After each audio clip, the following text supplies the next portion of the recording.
Dapat naman talaga COMELEC or at least ang national government ang pumipili at nagpapatayo ng kanilang opisina at hindi si mayor o si governor.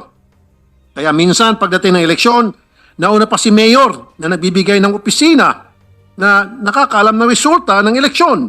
Kaya mas madali din manipulahin ang resulta ng eleksyon dahil utang na loob ni election supervisor ang magandang opisina na ibinigay ni mayor. Parang ang gulo nun, Parang ang gulo nun. Pag libo-libo na yan, each and everyone itatanong. Kasi napakagulo nito. Sabi nga ninyo, yung AFIS medyo matagal. Tapos pupunta pa sa national. Tapos babalik na naman sa kanya. Ang gulo yata ng prosesong to. We will guide our election officers, Your Honor, when we forward the names of the prospective... No, as clever and efficient as they are, I truly believe that it's a rather circuitous process. Wala bang mas mabilis? Sasabak na lang tayo dyan. Nakakatakot naman itong mga eksperimentong sabay-sabay. Yung salary upgrade, sino ba talaga yung sobrang liit ang sweldo na absolutely non-commensurate to the work they're doing or the qualifications they bring to the job? My goodness. With the cost of living now, I really don't know how these guys survive. I mean, wala na kayong mahahire niyan pag ganyan ang sweldo, nag-aalisan na lang yan. Alright, so, who is going to present on the part of COMELEC? Madam Chair? Yes. I have an opening statement. Yes, please. Thank you, Madam Chair. Good morning, Madam Chair, Senator Imee Marcos, to my other colleagues present here today, if there are any present. First of all, allow me to commend all the efforts of this committee under the able leadership of our chairwoman, Senator Imee Marcos, for resolving all previous issues and overcoming erstwhile hurdles surrounding the series of postponements of the Baranggay and SK elections.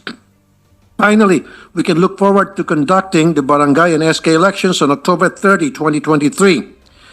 It is my earnest hope that the Commission on Elections, the primary guardian of our ballots, will be able to carry out its constitutional mandate smoothly and efficiently.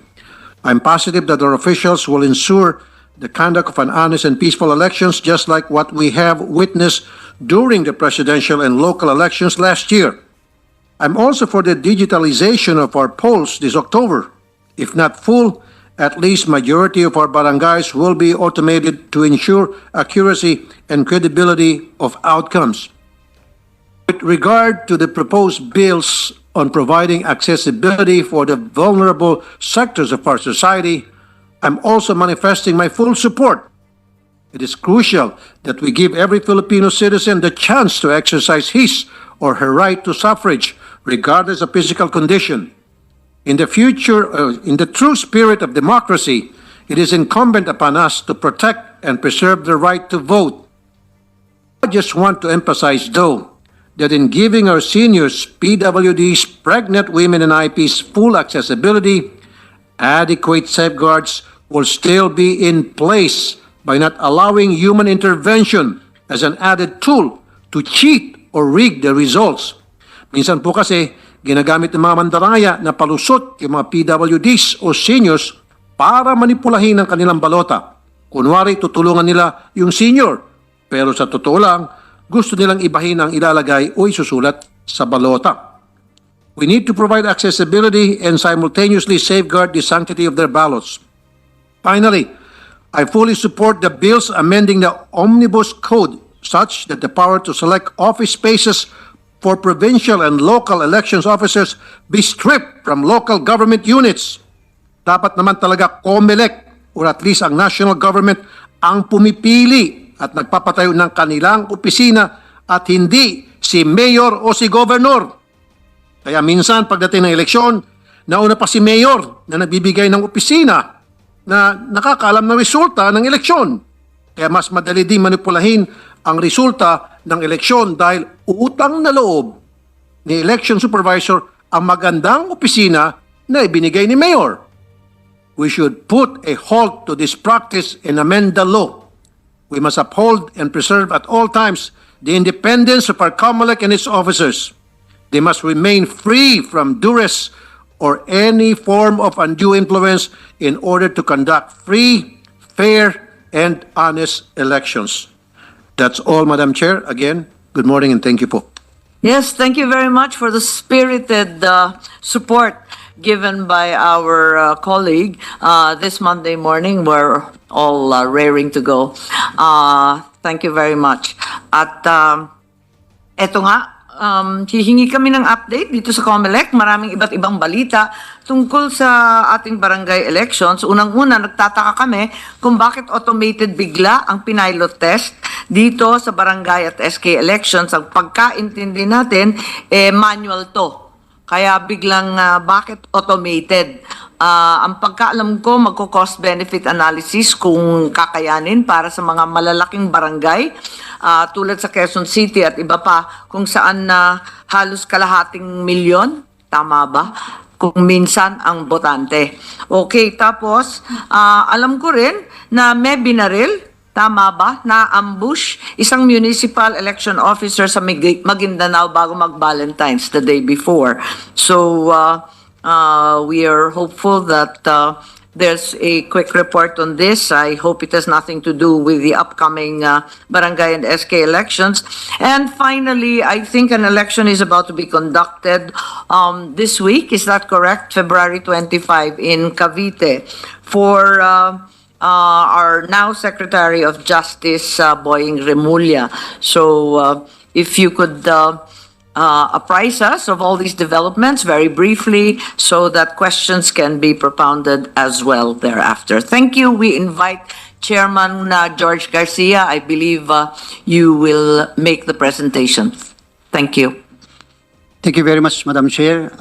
Senator Raffy Tulfo, gandang umaga po. As far as the COMELEC is concerned, we are almost 100% prepared for the Barangay and SK election of October 30, 2023. As of today, we were able to print 86.59%. I repeat, 86.59% of the ballots for the regular voters. And as far as the Sangguniang Kabataan, we were able to print, as of today, 90.62% of all the ballots for the SK. And so we are hoping to be able to print everything, all the ballots, before the end of February.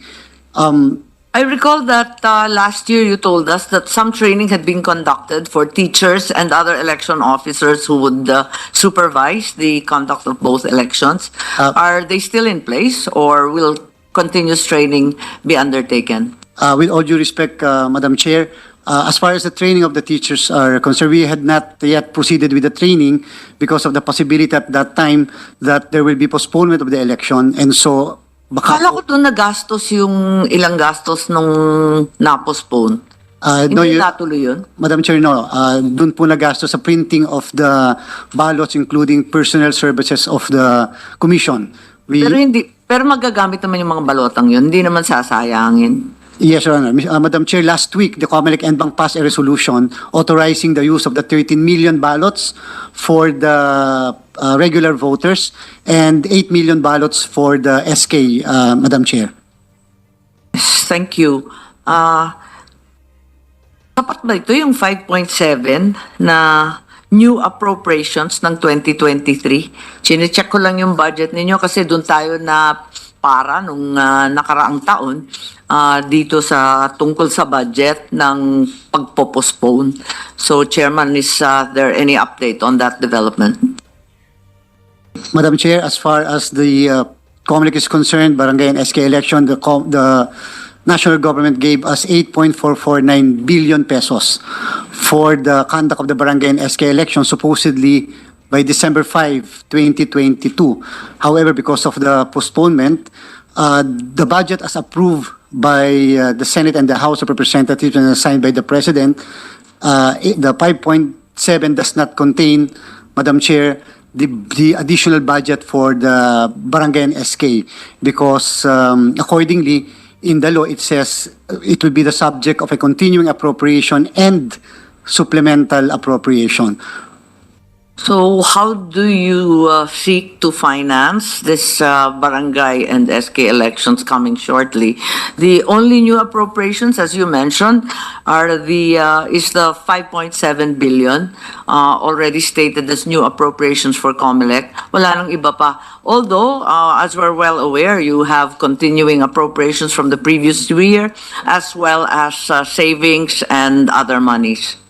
That's right, Madam Chair. As far as the COMELEC is concerned, of the 5.7, 1.250 was allotted for the construction of our COMELEC building. And dun po sa kakulangan, kung ano man po, because during the previous hearing, we said that perhaps we will be spending more or less additional 2.8 billion pesos. So gagawa na lang po namin ng paraan, Madam Chair, mula sa COMELEC savings, additional the budget remaining with the commission elections. We're going to still wait, Madam Chair, for the report of our field personnel for the pilot for the project of precincts. Doon po namin malalaman, Madam Chair, if we're going to add precincts and or ilan yung mga voters per precinct. Ito nga ang inaalala ko, katulad ni Senator Tulfo, na kapag nagkulang ng budget, ang COMELEC, ang tinatakbuhan yung LGU.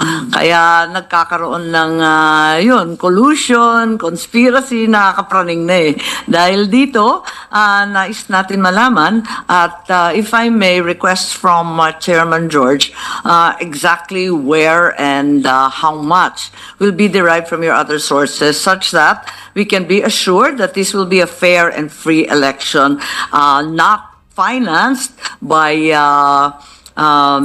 random political forces. Thank you very much, Madam Chair, Your Honor. Definitely the COMELEC, we will commit, the COMELEC will not be asking for any help from any LGU because that's prohibited. Well, we can only ask from the LGU support for the conduct of plebiscites, but not the conduct of regular election or even special election. So the remaining Pero kasasabi mo lang kulang yung budget na ibigay sa inyo, pati yung new appropriations ninyo hindi sapat.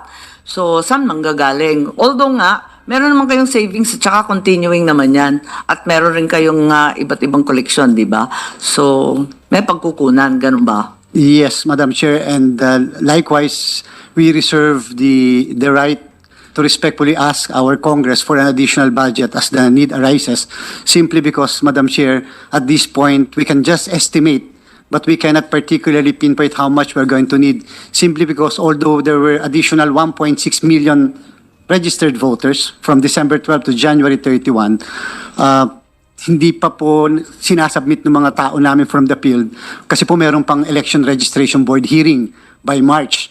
So, and doon pa po namin malalaman kung yung buong 1.6 approve po ba yon o meron pong o eksakto po bang approve yung 1.6 o may mababawasan, and then ilan po yung madadagdag sa bawat presinto o magkikreate po ba ng additional precincts. So that being the case, may I reiterate the request that the budget and the funding sources be submitted to this committee so that in the little time left, we are able to access the funds in time, as well as be clarified that no undue influence will be exercised by the local and other politicians involved.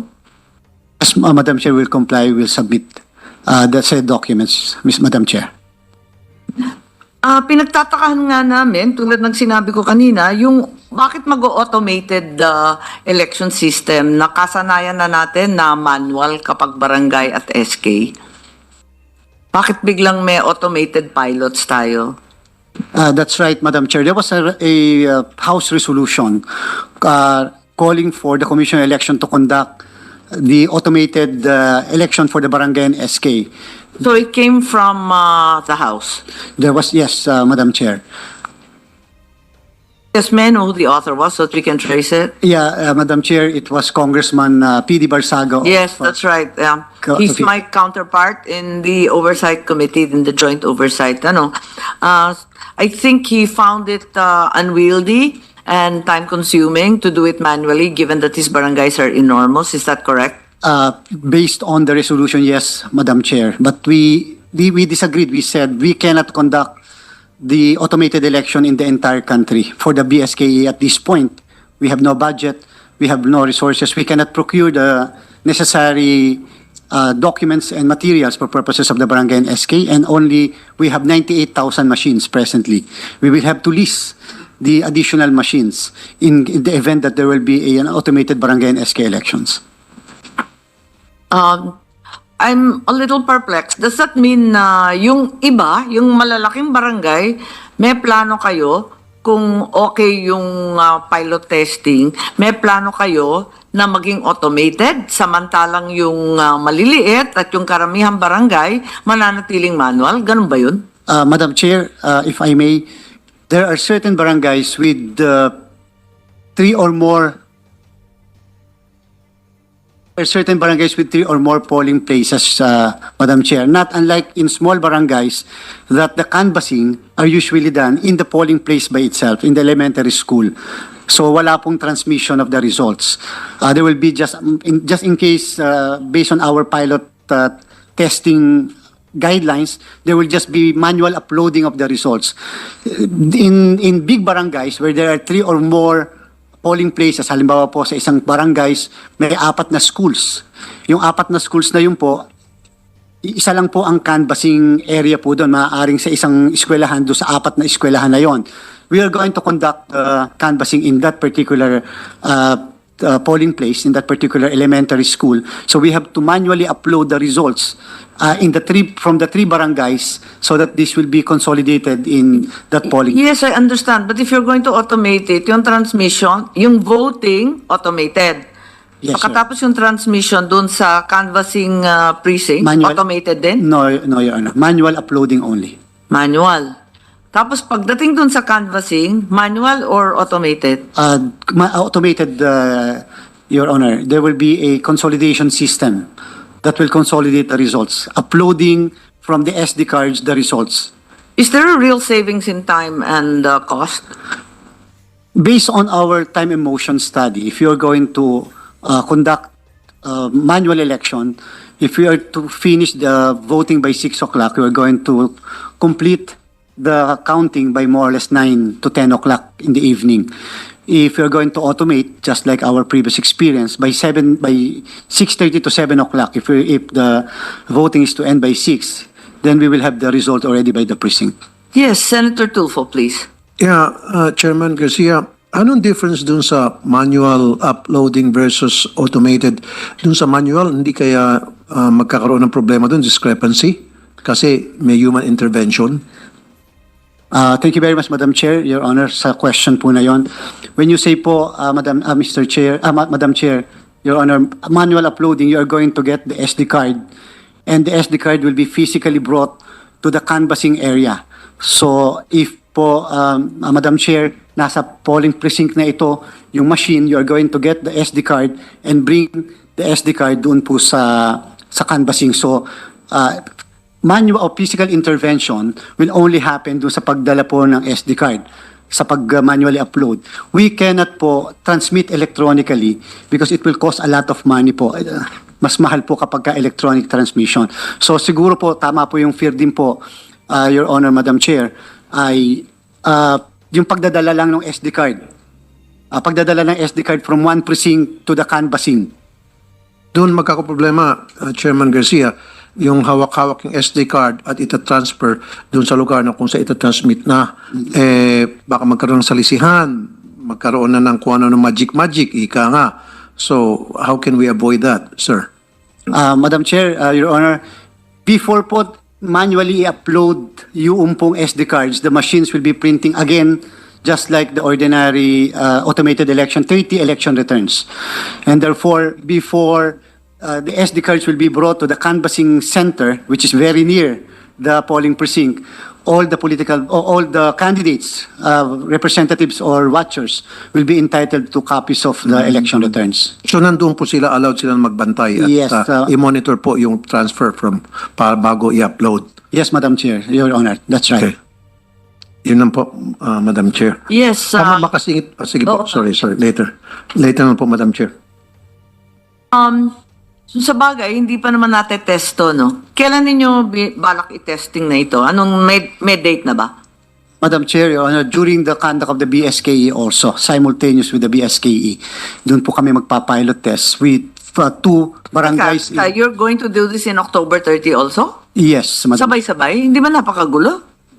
We are going to have only 3 places. No, but I'm confused. Is this a pilot or if you're doing it on the same date, it's the actual election? Yes, Madam Chair. Tama ba yun? Aren't you required to pilot all new experiments? Madam Chair, we can always pilot outside. Didn't you pilot it previously? I've never heard of a pilot during the election at the same time with the same results. That's no longer a pilot. Yes, Your Honor. Only in 2 places in Dasmariñas, Cavite, Paliparan, and one in a very large barangay, and in Project 6. No, I understand the necessity of trying another way of doing things aside from the purely manual method that we've been accustomed to. Pero, kung ite-testing yan, dapat naman unahin sa election, no? Huwag naman mag-testing during the election, nakakatakot naman yata yan. Baka magic-magic nga yan eh. Hindi pa tayo sigurado kung paano mag-work. Siyempre, iron out pa yung detalye, yung transmission, sino magbibitbit niyan. Ang COMELEC, wala na naman sasakyan. Kanina naman sasakyan, ilalagay yung mga SD cards na mahiwaga. Can we please not pilot during the election proper? Actually, Your Honor, that's right. We merely approve in principle, the NBank, the conduct of automated BSKE in 3 areas, but NBank had not yet approved the guidelines for the conduct. And therefore, during our discussion by the NBank, I do not want to preempt the action of the NBank. Definitely, surely a member or members of the NBank will raise this issue that we should conduct the pilot test ahead of the BSKE. Yes, we've piloted every single experiment that the COMELEC has undertaken. And these are very large places, diba? Dasmariñas, Cavite, isa na yun. Ang lalaki ng barangay sa Quezon City, itong Pasong Tamo ang nandito. May ikatlo pa raw o talagang 2 lang to? 2 lang po, Mr. Yun na kinakabahan kasi yung mga taga Quezon City at yung Dasmariñas kung paano gagawin. Yung pala, eleksyon na mismo. Alalahanin pa natin na October 30 ang eleksyon, undas. So, mas lalong magulo yung panahon na yun. May pilot, may hindi pilot, tapos may papunta rin sa semeteryo na milyon-milyon. Paano ba yun? Yes, Madam Chair, we will definitely take seriously the advice of the good the chairperson, because we are going to still approve the guidelines, Madam Chair, and therefore, what we are saying is we are going to pilot in the sense that this is the first time in the history of our Barangay and SK election to conduct automated pilot test, automated election in 2 places, but we are going to test whether it is really feasible before the October 30 Barangay and SK elections. So in other words, magkakaroon po kayo ng dry run. Yes, Madam Chair, Your Honor, meron naman po, because by February 25 also, the election in Cavite, the special election, is automated din po, Madam Chair, Your Honor. Chairman, sir, yung sinasabi niyo po, yung SD card, tapos dadalhin po yun sa isang section na kung saan doon i-upload yung SD card. Gaano kalayo po yun? If, From point to point? yes, Madam Chair, Your Honor, may mga eskwelahan po, may mga barangay po, isang school lang. So kung isang school lang po yun, Madam Chair, Your Honor, if there are 3 precincts in that school, sa isa pong lugar doon, for example po sa opisina ni principal, doon po yung canvassing. So meaning to say, the SD card from precinct 1A, precinct 2A, precinct 3A will be manually uploaded, brought physically to the office of the principal there in the polling place. Yung po ay kung yung 3 presinto halimbawa po ay nasa isang polling place, sa isang eskwelahan. But what if there are 3 schools in 1 barangay, sa 3 schools po na yon, katulad po sa Dasmariñas, so yung pipili po ang komisyon ng isa sa 3 schools, doon po mangyayari yung canvassing. Kukuhanin po yung SD cards mula sa mga machines sa iba't ibang presinto sa 3 schools, dadalhin po doon sa isang eskwelahan. Doon po i-upload. Okay. So paano naman po yung seguridad noon? Yung pong magdadala ng SD card, dapat po meron silang escort, police or military to make sure na hindi po ma-hold up yun o hindi magkakaroon ng salisihan. Dapat may kasama din po yung mga kandidato doon para mag-observe yung kanilang mga representatives. Tama po, Madam Chair, Your Honor. Definitely, we will ensure the highest security arrangement. Ganyan din po yung nangyayari sa atin during the 2022 elections and the previous elections of automated. Pag po hindi nakapag-transmit electronically ang machines, ina-upload po manually. Yung kinukuha po yung SD card, dinadala po sa bayan, dinadala sa City Hall. More or less, ganyan din po yung security arrangement preparations na gagawin namin. We will ensure that all the watchers of candidates will be present when the SD cards will be brought. At bago po namin gawin yon, all of them will be having copies of the election returns as printed by the machines. Madam Chair, bago ako punta dun sa kabila, meron na akong konting hirit. Thank you Medyo very much. off topic to ng konti. Kasi I've read several articles in the past na kalunos-lunos po yung itsura ng tanggapan ng COMELEC, dilapidated. Ano pong balak nyo doon? Kaawa-awa po kayo. Kasi yung ibang mga, exactly, nagre-rent, correct. Samantalang yung ibang mga agency na katulad din ninyo, importante yung ginagampan ng responsibilities, may mga sariling building at magaganda pa, Madam Chair. Nakahanga-hanga. Yung COMELEC na para sa akin, isa sa pinaka-importanting ahensya, mukhang kawawa. Wala ba kayong balak na pagandahin man lang po or magkaroon kayo ng sariling building? Sir? Madam Chair, Your Yun nga ang wino-workout namin eh. Nakailang hearing na kami dyan. Hinahanapan ng pera. At ang DBM, buong ningning na umattend ngayon, sana natuklasan na nila ang kadatunan. Ako. Madam Chair, Your Honor, maraming salamat po sa concern nyo sa Commission election. When we face the House of Representatives, meron po silang integrity bill, meaning we have to ensure that the COMELEC has full integrity and independence. We submitted a budget of 21 billion pesos for the construction of all COMELEC offices in the entire country, bawat munisipyo po, and all the offices of the provincial election supervisors and regional directors. That's 21 billion pesos for the construction of the building only. Ang problem po namin, Madam Chair and Your Honor, wala po kaming mga lupa. And so, minsan po, and we will admit, minsan po, yung mga LGU pa ang nagbibigay po sa amin ng mga donate. Doon nagkakaproblema, Madam Chair. Kapag sila'y tumanggap ng donation from the LGU, syempre si Mayor, si Gob, ang lagay, ganun-ganun na lamang. May utang na loob po sila. Beholden po sila doon sa taga-LGU, mga taga-LGU, and therefore, pwedeng, alam niyo na, ayoko lang dugtungan pa. Maliban pa sa lupa, kung minsan kulang-kulang talaga yung COMELEC employees. So humihiram pa sila ng contractual Yun. job orders at iba pa galing sa provincial or city government. Minsan pa, Madam Chair, yung mga appliances doon, furniture, complements ni Yorme o ni Gob, sana po magkaroon talaga ng seryosong budget ang COMELEC. Nang sa gayon maging totally independent sila, hindi na po umaasa, hindi na po beholden sa mga taga-LGU na nagpo-provide sa kanila ng mga kakulangan doon sa kanilang tanggapan.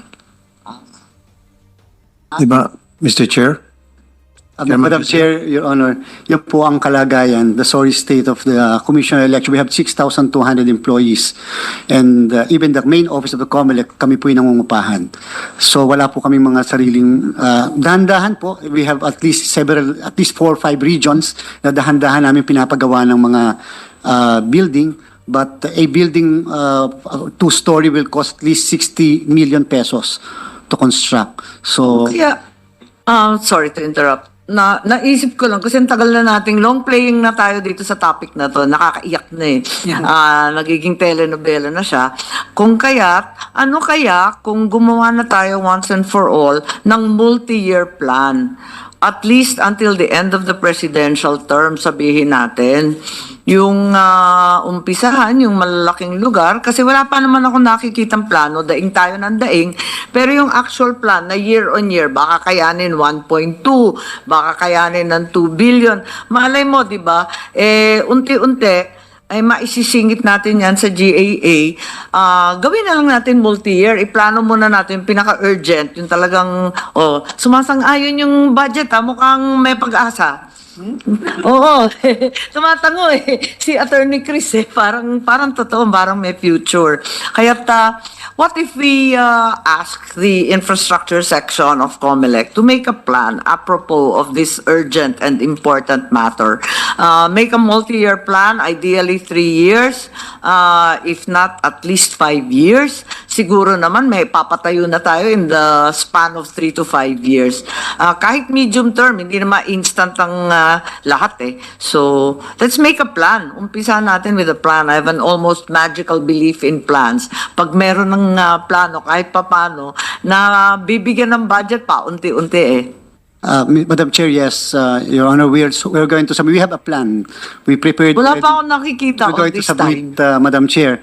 Ang problem po natin is because we have election every 3 years. We always spend, if for example, by 2025, we'll be spending a lot for the automation of the 2025 election. So, whether or not the national government will be able to provide us, plus our COMELEC building, which was already given a go signal, which will cost the government 8.9 billion pesos. And then we're going to submit to the committee. That's always been the problem of COMELEC's budget.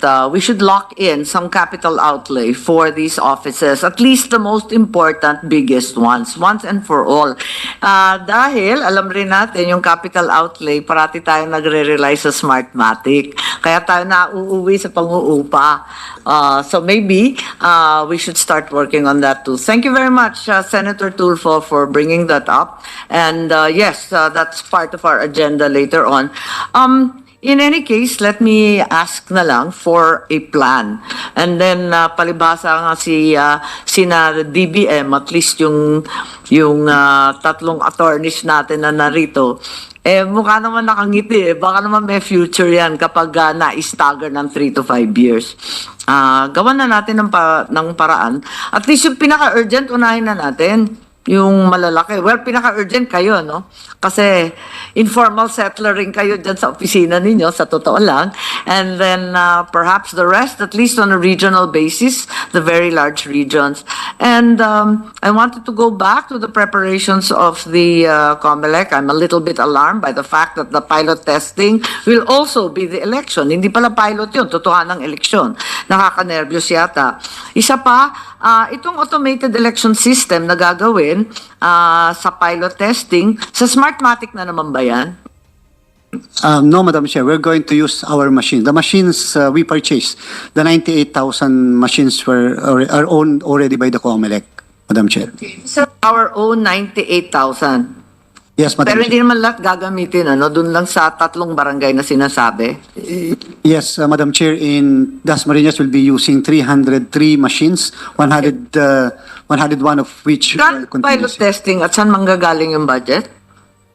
Wala po, Your Honor. It will be taken from the regular budget po natin because From the... COMELEC budget for the BSKE, Madam Chair. Kasi po, yung balota po that will be involved in District 6, 45,000 ballots lang po yon. Dito po sa Cavite, it will involve mga 50,000 ballots lang po.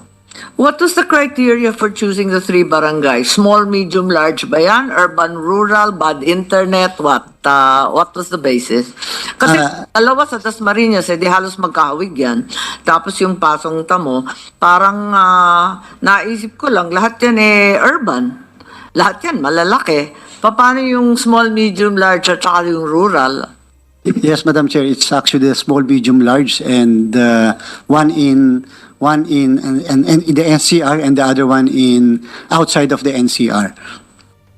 Okay, just 2 quick questions regarding these pilot testings and the attempt to automate the barangay and SK elections. Ang karamihan magiging manual pa rin. Tama po ba? The entire country will be manual except the 2 places in the country, Madam Chair. Yes, but as we said, sana yung pilot, gawin naman pilot. Wag naman totoong eleksyon, nakakatakot mag-eksperimento ng eleksyon. What security features, if any, has the COMELEC placed on the manual ballots so that their authenticity is not assailed? May additional features pa tayong maibibida sa taong bayan? Yes, Madam Chair, aside from the NPO NPO placed feature of in the ballots, What's the NPO, sorry? National Printing Office, Madam. Well, okay, yun lang. Meron pa po ang Pero hindi naman bago yun, NPO na rin dati eh. meron pa po ang chairman of the Commission on Election. Sorry? The chairman of the COMELEC likewise had put in place his own special marking, security marking in the ballot. Yes? No, kasi NPO has been printing in the past. Yes, I was just wondering if there's an additional security feature. Is there any way that we can guarantee the authenticity of the ballots distributed?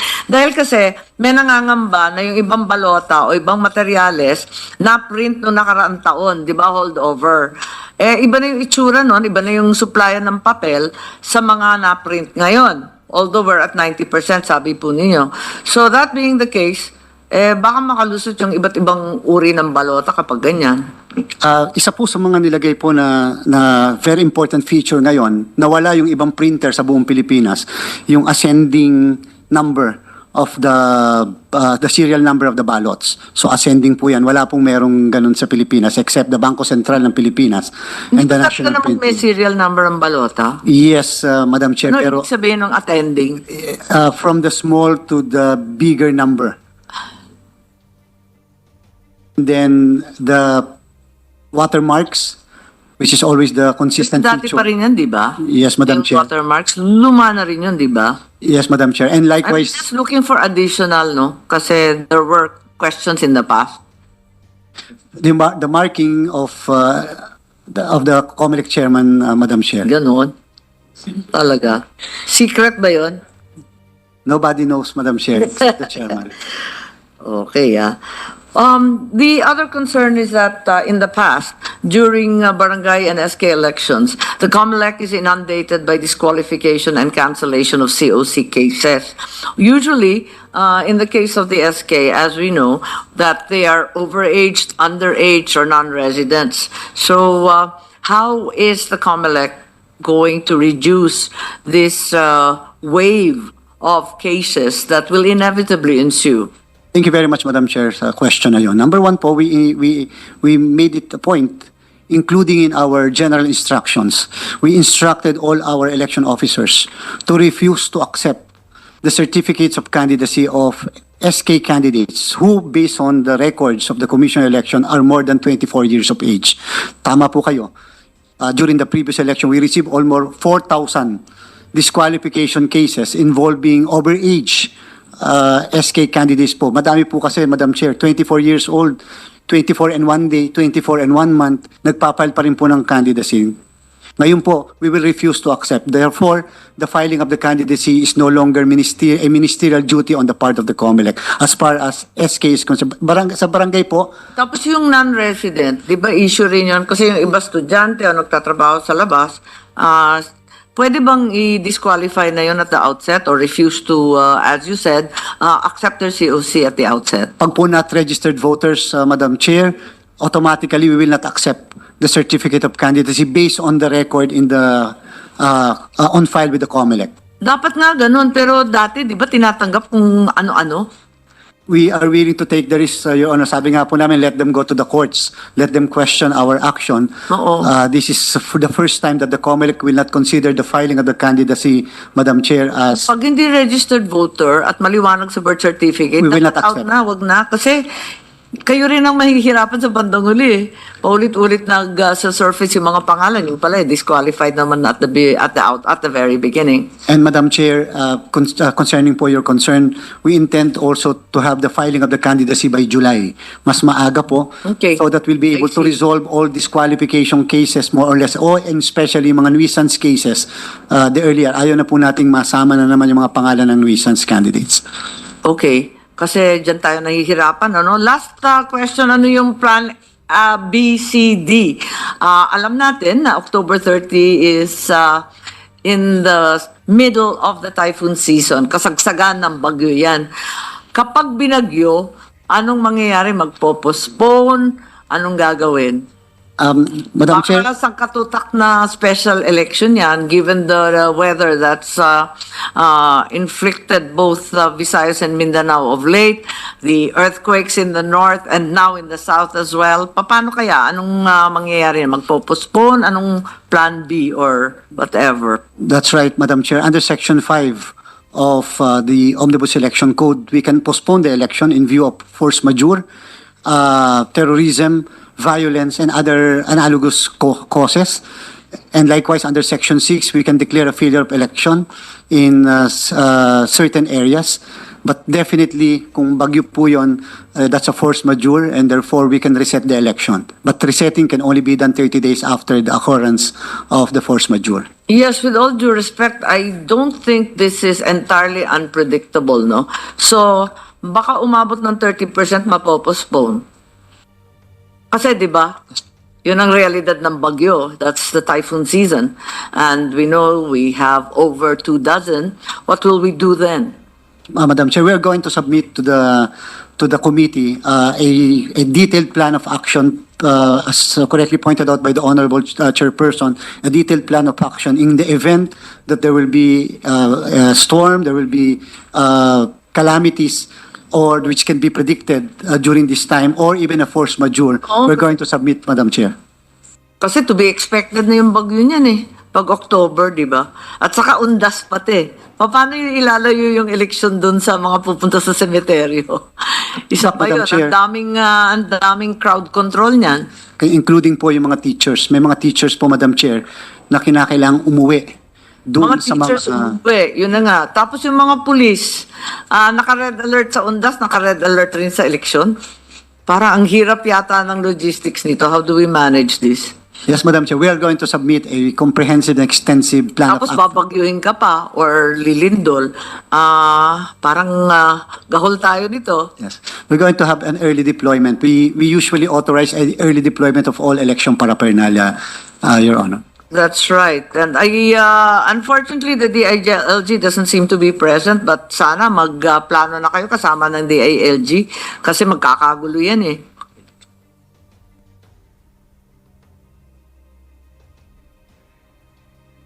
Yes, Your Honor. We're going to coordinate with the DILG. We're going to have a command conference, Oo, likewise with the sana PNP and the masabihan AFP. kami kung paano para at an early date we can disseminate the information and ask the LGUs and the voters themselves to make alternate plans because it could be chaotic. The Register Anywhere is the other project that concerned us here, and that is the worry by many local officials, district officials, and so on. Is this going to be applicable for the barangay and SK elections? Yes, Madam Chair. We implemented the Register Anywhere program in the entire country with in NCR, in five malls in NCR, in Region 8, and in Region 5. It's a very successful project which we intend to implement in the entire country during the resumption of the registration. But how do we ensure that only valid and qualified voters are able to register and avail of the RAP? Your Honors, Madam Chair, before we forward the names of the applicants to the office of the election officers in the entire country, because we were able to design already a system, a program for that. All of these names will undergo verification in the list of voters for the entire country. Yes, I think this was introduced by the chairman at the previous hearing in August, and we've been discussing this over time. However, there's still major concerns about multiple registrations, baka mag-flying voters sa iba't ibang lugar, the fraudulent transfers that could occur, where residents of one barangay or municipality register to vote in yet another barangay or municipality, and the inability to verify the registration or application from the place of origin to the new place and vice versa. How are we going to manage all these concerns? Tama po kayo, Madam Chair. Yan din po yung concern ng NBank when we approve the guidelines. So included in the guidelines that before forwarding the names to the election officer, for example, of Sulu, we are going to verify from the NLRB, the National List of Registered Voters, the name of that particular voter. Supposedly, Your Honor, dapat po i-AFIS namin. Kaya lang po yung AFIS po kasi yung Automated Fingerprint Identification System, it will entail at least mga 2 weeks bago po magawa yun. So the National List of Registered Voters po namin, i-verify. So if once verified na siya po ay hindi naman double or multiple registrants, we will forward. But however, even if verified po, Madam Chair, na siya ay double or multiple registrant, we are going to forward still the name of the voter in the office of the election officer kasi wala po tayong power mag-decline ng pangalan kundi po sa ERB, Election Registration Board, with the advice that this person, based on the verification, is a double or multiple registrant. And it's up to the Election Registration Board, Madam Chair, based on Republic Act 8189 to decide on the fate of this applicant, Madam Chair. Parang ang gulo nun, ah. Parang ang gulo nun. Pag libo-libo na yan, each and everyone itatanong. Paano ba yan? Parang napakagulo eh. We're all very, very concerned about the safeguards for the prevention of multiple and fraudulent registrations. And certainly, while we appreciate the effort to make convenient and to engender greater involvement and participation, nakakatakot din di ba? So, ano kaya magagawa? What are the safeguards against error and all these other problems that we're already anticipating? Madam Chair, before mag-act din po ang Election Registration Board, meron po tayong, again, nabanggit na po kanina po, Automated Fingerprint Identification System, which is very, very effective po. But you yourself said that it'll take 2 weeks plus. Yes, Madam Chair. Before i-forward po ng main office ng COMELEC sa election officer, for example, of Sarat, Ilocos, i-verify na po mo ng main office namin dito po sa aming Information and Technology Department and the Election and Barangay Affairs Department whether this person is already a registered voter based sa National List of Registered Voters, NLRB po. So pagka po, kung ano man po yung outcome, we will forward the findings before the election officer.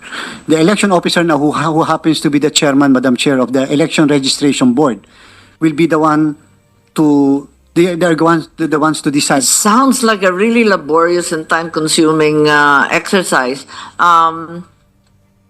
Is there no quicker way to do this that's simpler, more efficient, and actually doable? Madam Chair, the problem po kasi is under Republic Act 8189, with all due respect, is a requirement po talaga that the final say as to whether to approve or disapprove the application belongs to the Election Registration Board. So, yes po. But how do we make things a little bit easier and quicker for him? Kasi napakagulo nito. Sabi nga ninyo, yung AFIS medyo matagal, tapos pupunta pa sa national, tapos babalik na naman sa kanya. Ang gulo yata ng prosesong to.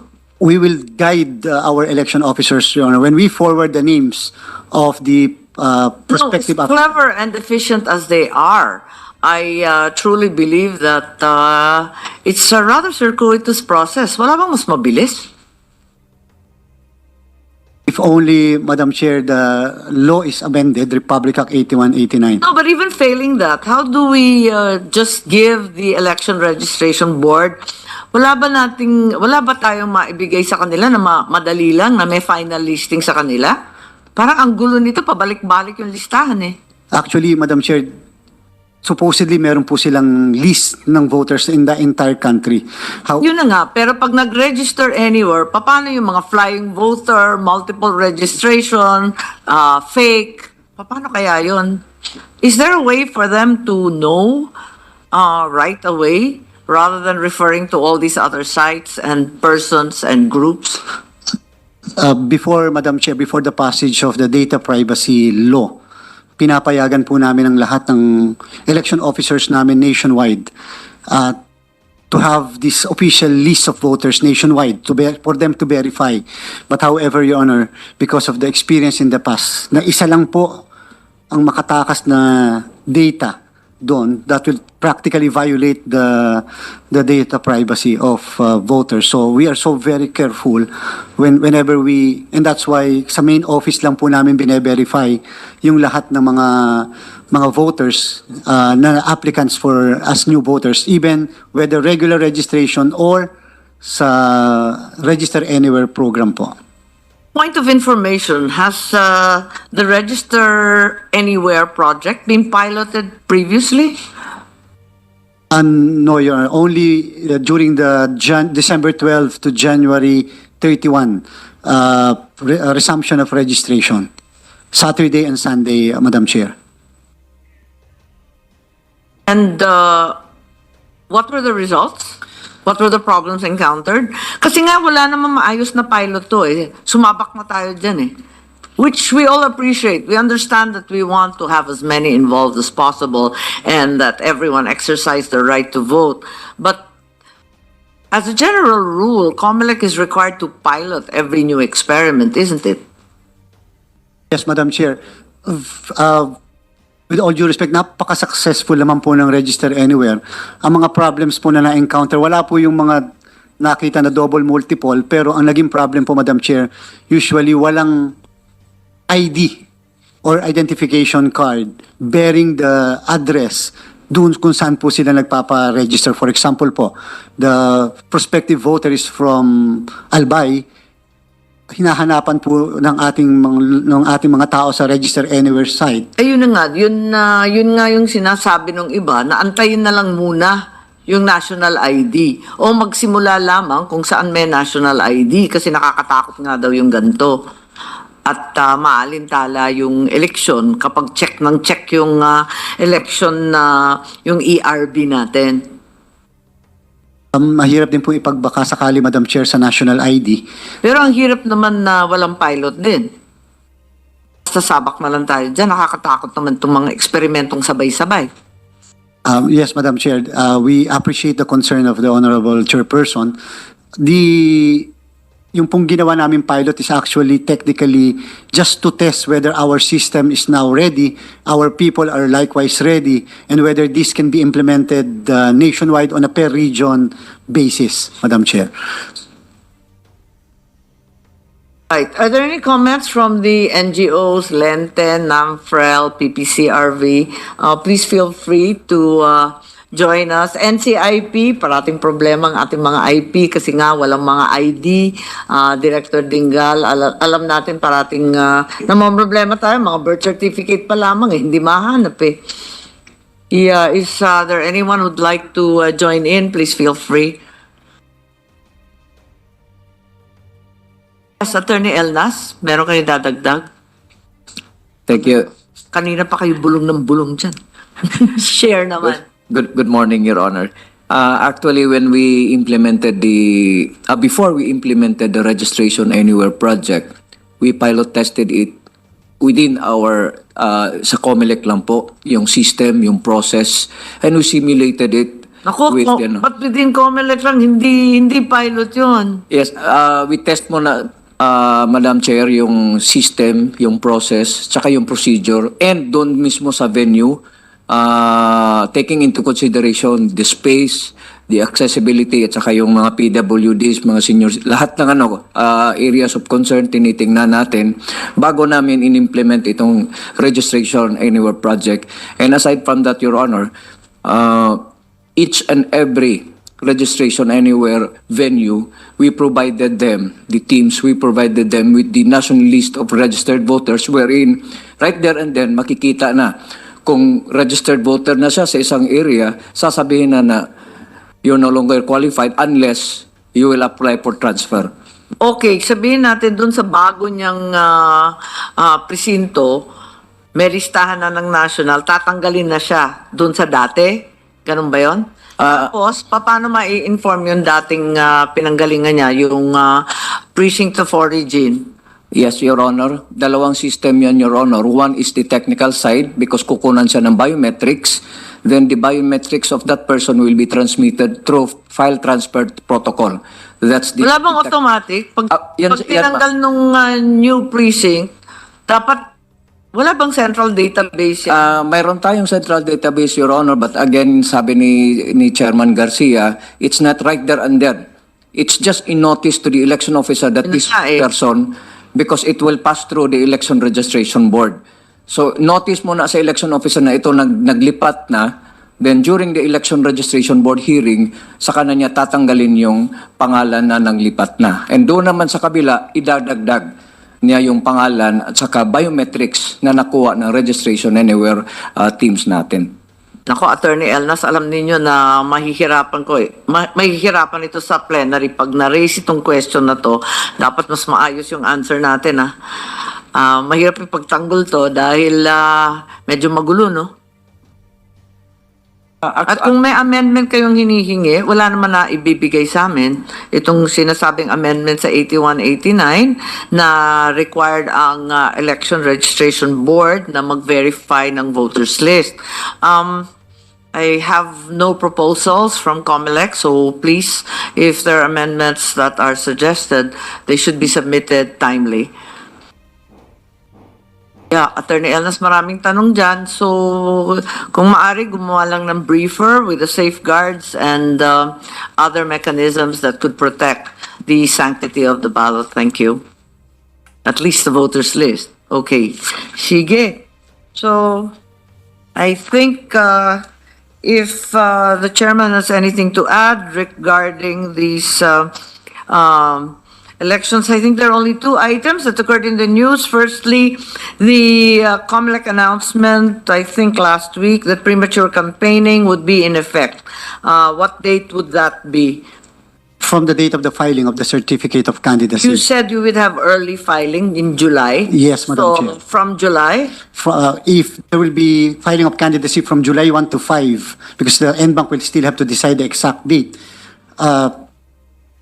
Upon the date of the filing, if the filer, the candidate, had filed his candidacy on July 5, on July 6, that candidate will already be considered a candidate, and therefore will be violating Section 80 of the Omnibus Election Code on premature campaigning, Madam Chair. Okay. The law states that the candidates are only allowed to campaign for 10 days, di ba? Yes, Madam Chair, from October 11 to October 10 to October 19, Madam Chair. Oh, sorry, October 21 to October 29, Madam Chair. So, I think the materials displayed ahead of that period will be removed and cases filed. Is that correct?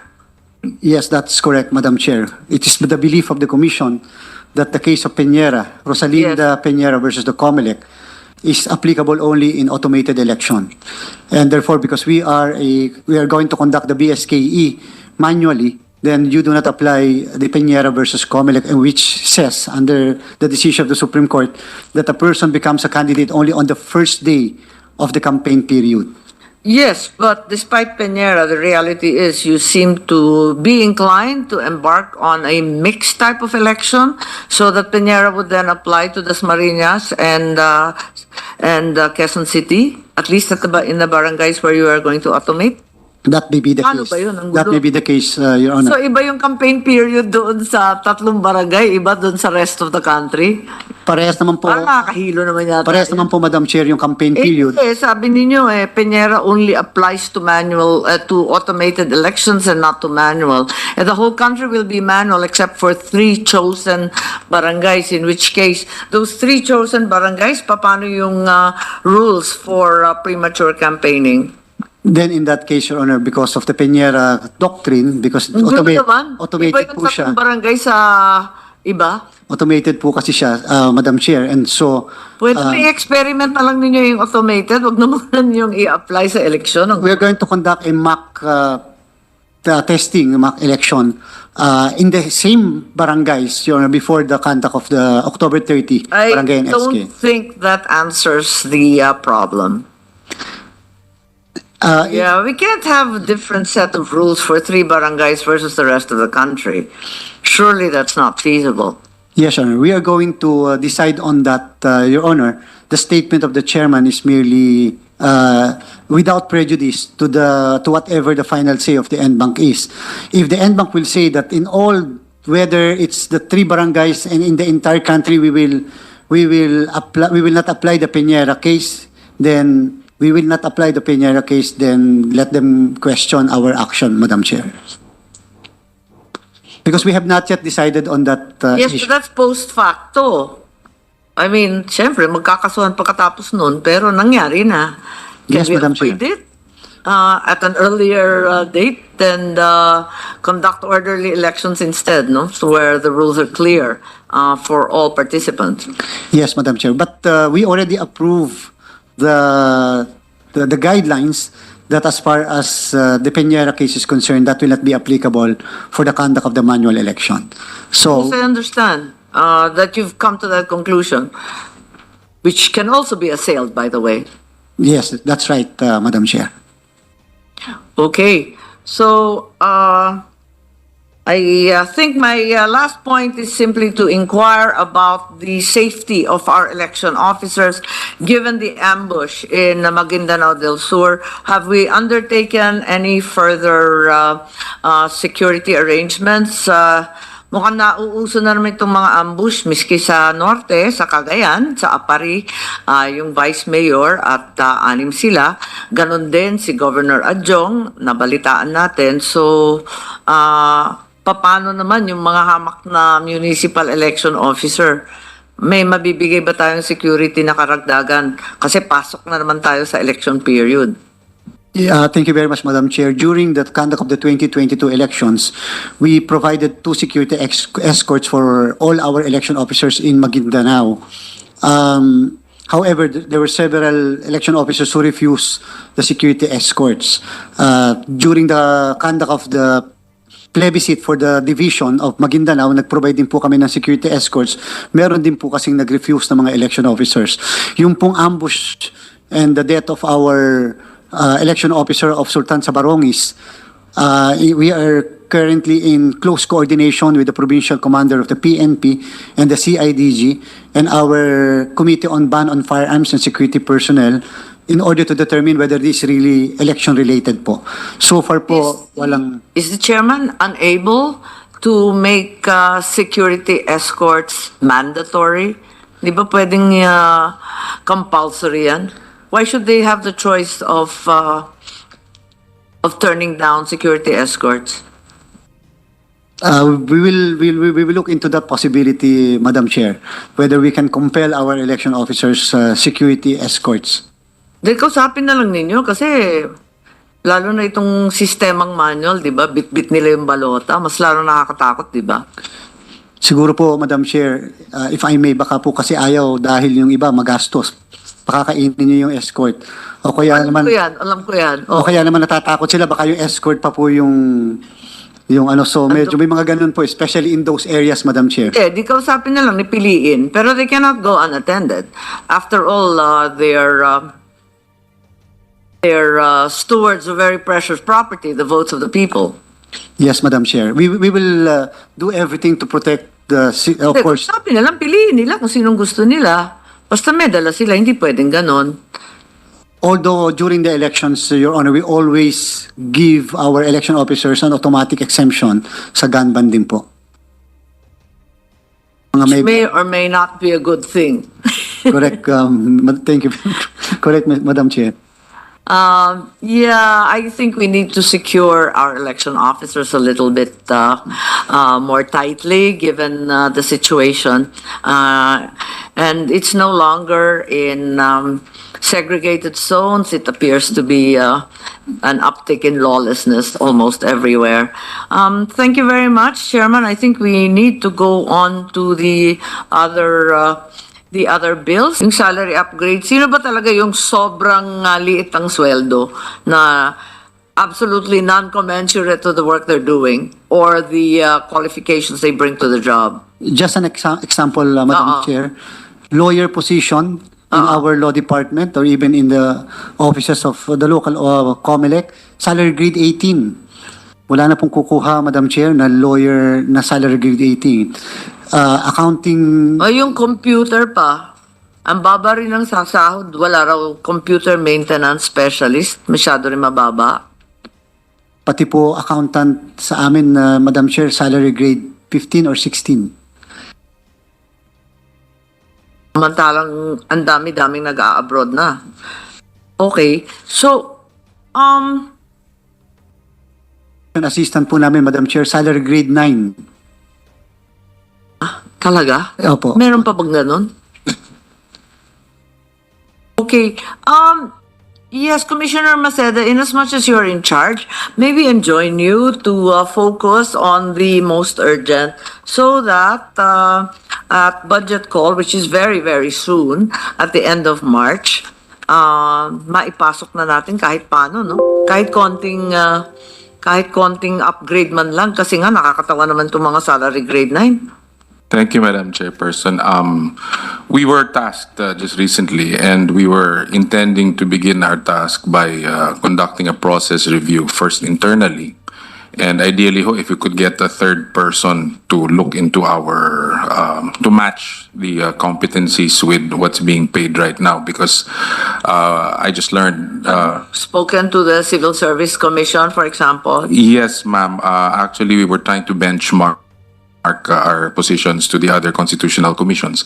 And we have also touched base with the COMELEC Employees Union so that we're doing this side by side together. No?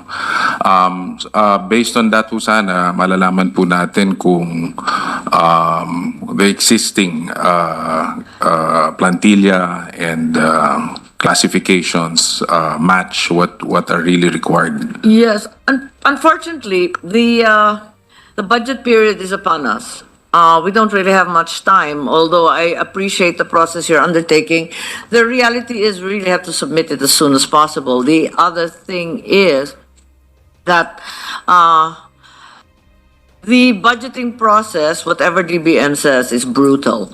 You actually have to make very, very horrific choices. Voila, it's the way it is. You shed blood. It's how it works. I mean, mamimili ka talaga kasi hindi kakayanin lahat eh. That's the reality, di ba? So, yung pinakahirap talaga, yung mga salary grade 9 sa akin, I mean, unahin na muna natin yan. And then yung mga critical, like the computer specialist, wala na kayong mahahire niyan eh. Pag ganyan ng sweldo, nag-aalisan na lang yan. So, I don't know how you will establish your priorities in consultation with the employees union, with the civil service in comparison to other constitutional bodies, as well as the DBM. Pero, understand, like we do year on year, that some really horrific decisions have to be made. Wala kang magawa eh. We're prepared to make the horrific decisions. Yes, Madam Chair. Meron pa nga po kami salary grade 1. Salary grade 1 pa po kami. Di meron pang salary grade 1? Yes, Madam Chair. Sino? Utility workers. Clerk is salary grade 4, Madam Chair. My goodness. With the cost of living now, I really don't know how these guys survive. I mean, you're enabling poverty. So, Whatever the choices it is that we will make, we'll start from the bottom. oo nga eh, sakit naman nung salary grade 1 or 4 or 9. I think this is unbearable. I would like to ask the DBM to give us a leg up also here. The creation of new positions obviously requires the CSC as well as the DBM to participate, ano? So have you undertaken that effort na sa COMELEC, sa HR ninyo? Kasi additional positions in the regional election offices are enjoined by the bill of Senator Revilla, HR manager, budget, finance, process server, etc., watchman, driver, at iba pa. Ito yung mga hinihiram sa LGU eh. Laging naka-casual at saka JO to, di ba? Kaya,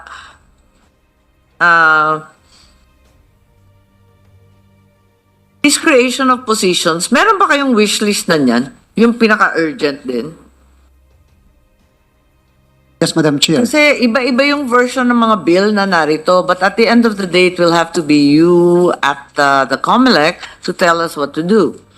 Meron na po kami, Madam Chair, na plan of action submitted to us by our regional directors, provincial election supervisors, which will, as correctly pointed out by the Honorable Chairperson in the bill as proposed, meron po kasi kaming mga more or less 28-man contingent for the regional office, the same contingent for the provincial.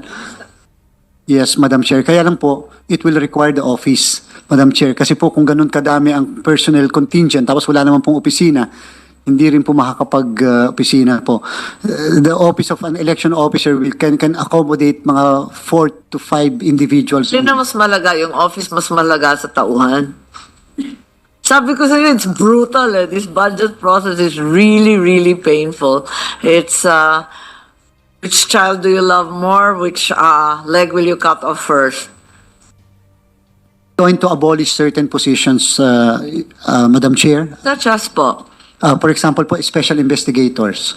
Okay. Wala na pong kailangan special investigators sa komisyon. So might as well create computer analyst Tama. positions. Kasi which are kulang na kulang kayo sa IT, ano? Yes, Madam Chair. Technical positions dapat Tama. po, Madam Chair. Oo. Madami na po kaming ganon. And Commissioner Maceda. To outsource, at least for janitorial services, drivers, and so on. Can you not outsource this? Or do it on a consignment basis for other equipment? I mean, that's been done by many government agencies. For non-critical, not highly technical jobs that can be farmed out. You are, after all, farming out to NPO, for example. Medyo mahirap lang po at sabi nga niyo po, Madam Chair, very painful process because po, for example, security. We have internal security po. Mahigit po mga 200 security personnel we have. So if we are going to outsource, then we are going to retire most of our security personnel. Yung po mga utility workers, madami rin po kami mga utility workers, and so we're going to retire most of them. So medyo mahirap po yung ganong situation din po. But you're going to be establishing new offices, or at least that's the plan. In which case, I think other modes of employment and contracting should be explored. As we have in other government agencies, and even the LGUs are doing the same, because it's simply too expensive or inconvenient. So I'm not suggesting that you retire everyone wholesale. I'm simply saying that we need to look at cheaper ways to do things. And the DBM is listening, so I have to say these things. Thank you very much, Madam Chair. And we will rely on the suggestion, recommendation of Commissioner Maceda and his team, and we will definitely furnish the Committee on Suffrage and Electoral Reforms and People's Participation, the updates and development on this matter, Madam Chair. Salamat. Are you in receipt at the commission of the position submitted by the ILG mentioned earlier? Meron na ba kayo nito? I just saw it this very second. We have not yet received, Madam Yeah, Chair. perhaps the commission should be provided, ComSec. Please make sure the commission is provided the DILG observations regarding your preparations for the BSKAE. Meron silang mga comment dito, at yung mga initiatives and inputs nila, maybe you should take them into consideration as well, Attorney Elnas and the rest.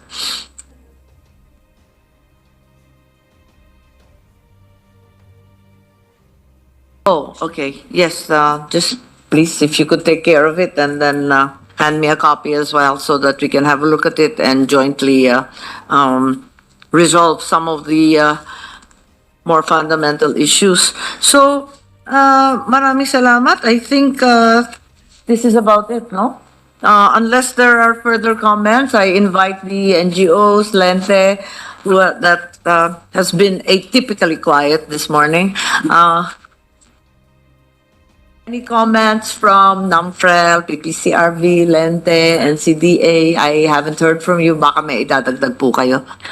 Thank you, Madam Chair. Ito na po, hindi na po quiet. But with regard to the COMELEC field offices, we humbly appeal to the COMELEC to finalize at least the transfer plan. It has been also included in the draft law. May transfer plan provision na rin po doon sa draft law na ang staggered window po is for 5 years. And upon the hearing, last 18 Congress, DBM has been suggesting it to extend it for 10 years. At least para paunti-unti po. Ang lupit naman ng 10 years. Parang wala naman nangyari. It's in another generation. Apo. So yun lang na po. But with regard to the TWG, we also appeal to institutionalize the Vulnerable Sectors Office already existing in the COMELEC, that it may also be included in Which office? Sorry. the Vulnerable Sectors Office. Ah, okay. That's right. That's right. That's been discussed also in Yes the po. previous conference. Yes po, That's Madam correct. Chair. Oo. Yeah. Thank you very much po. Thank you.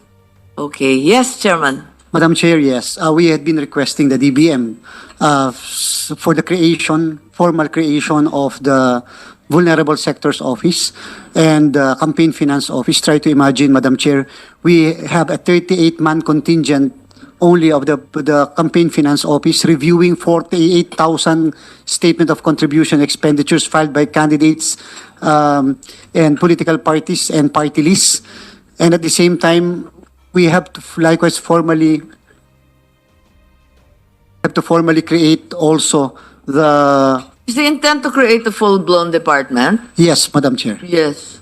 Mas lalong madugo na naman yon. with the DBM, Madam Chair.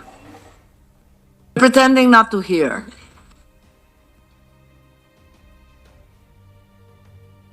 Sige. Okay. I think we're all behind you, Brisa. I think we're all trying to find ways and means. Kahit dahan-dahan na lang. Pero wag naman 10 years. Parang tagal pa nun eh. Si Attorney El nasa tako, walang-wala na by then. Okay. So, any further comments from the COMELEC? Anything we haven't dealt with that we can actually deal with this morning? Madam Chair, we would like to thank the Honorable Chairperson for this opportunity. Certainly and definitely we will support all legislative initiatives for purposes of improving our electoral process, and would like to invite the Honorable Chairperson during our election summit by March 8, 9, and 10, because the Honorable Chairperson will be invited to cut the ribbon or that's to be headed by Commissioner